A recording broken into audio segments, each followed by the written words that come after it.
كل عام وأنتم بخير بتتويج الإمام المهدي، أرواحنا لمقدمه الفداء،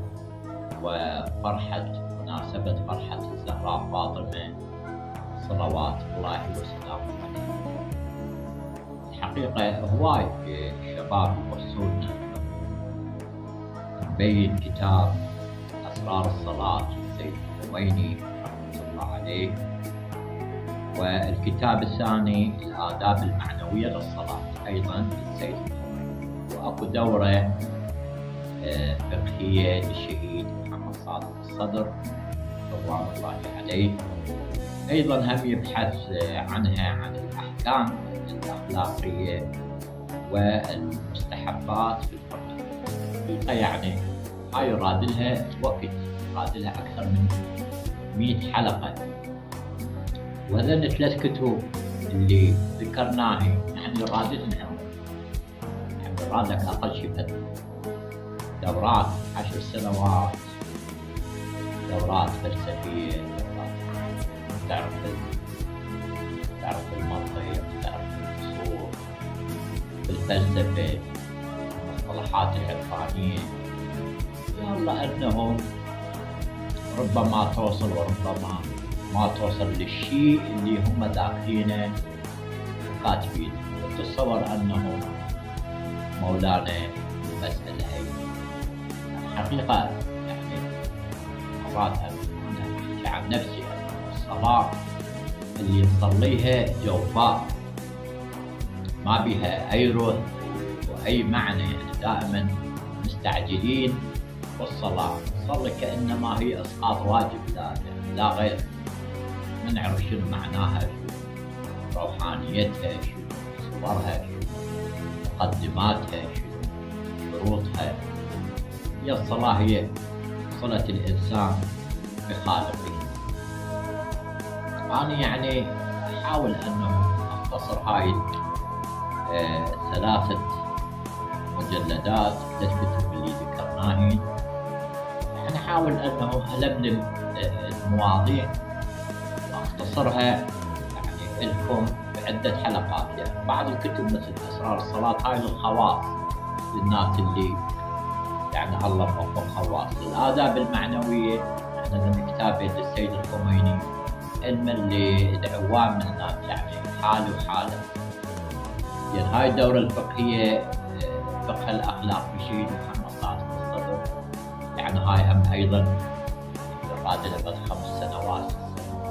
يلا أنه نفهمها قضية، يعني قضية صعبة. عموما أكو مقامات بالصلاة، يعني دائما الأحاديث والروايات يأكدون على الصلاة.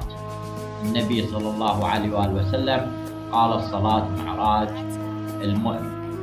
إيش وقت أنه تكون الصلاة موضعا للرحمة وموطنا للقبول، كما يقول السيد منير بن حفاظ الله يحفظه ويعطيه العافية، يقول هي التي يراعي الإنسان فيها المقامات الروحية والآداب المعنوية. يعني إذا سلكها يعني تنتظم حياته، إذا سلك هاي الطرق راح يكون يعني نظام في حياته. والصلاة هنا راح تكون إلى نور يسعى بين يديه. نعم، في الصلاة اللي تتحول إلى نور يضيء قبرك هناك في القبر، حد وياك، هي صلاتك أنه راح تتجسد، راح تكون في صديق يؤنسك مثلا، ويضيء برزخك ويضيء معادك ويضيء درجتك يوم القيامة. نعم، الصلاة اللي تتحول إلى جنة مثمرة مورقة يانعة، هي الصلاة اللي أنه شنو تكون بها آداب. الصلاة هي الصلاة التي تشتمل وتختزن المقامات الروحية والمعنوية.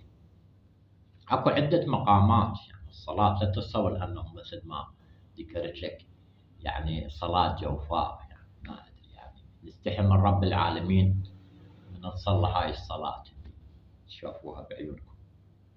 يعني أكو مقامات. أول مقام ما راح أعدد لك المقامات، وبعدين أنه إذا دامت الحياة والله وفقنا أنه نبين لكم شنو هاي المقامات. أول مقام مقام الشوق إلى الصلاة، هذا المقام الأول.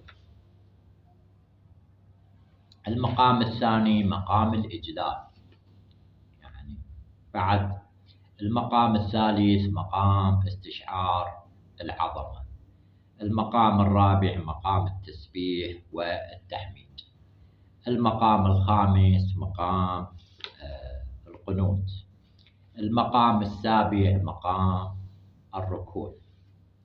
المقام الثامن مقام السجود. بعد قلنا. والمقام الثامن مقام الصلاة والسلام على محمد وآل محمد. اللهم صل على محمد وآل محمد، ونسألكم الدعاء.